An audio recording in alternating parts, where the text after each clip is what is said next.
এই নোংরা হাতে সে খাবার ধরে কিভাবে ওটার মধ্যে প্যাকেটজাত করছে, তাহলে ওই নোংরার মধ্যে কিভাবে ফাইন প্রোডাক্ট মানে যেটা মানুষ খাবে সেই জিনিস রেখে দিয়েছে। তার এই প্রতিষ্ঠানটা আমরা বন্ধ রাখছি। বাজালা কিনে নিয়ে আসেন। আসেন আসেন আসেন আসেন। এটা প্রতিষ্ঠান বন্ধের আদেশ লেখেন। এদিকে আসেন, আপনারা চুলা টুলা বন্ধ করে এদিকে আসেন, বের হয়ে আসেন, যান। নোংরা আবর্জনার মধ্যে খাবারের উপকরণ রাখবেন না। খাবারের উপকরণ কি বলেন? এটা ধরেই নেওয়া, ওইখানে নিয়ে যান।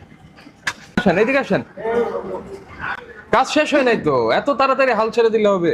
এটা নেন।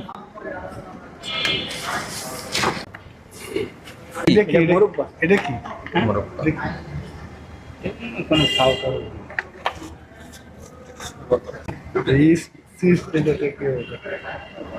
সিপি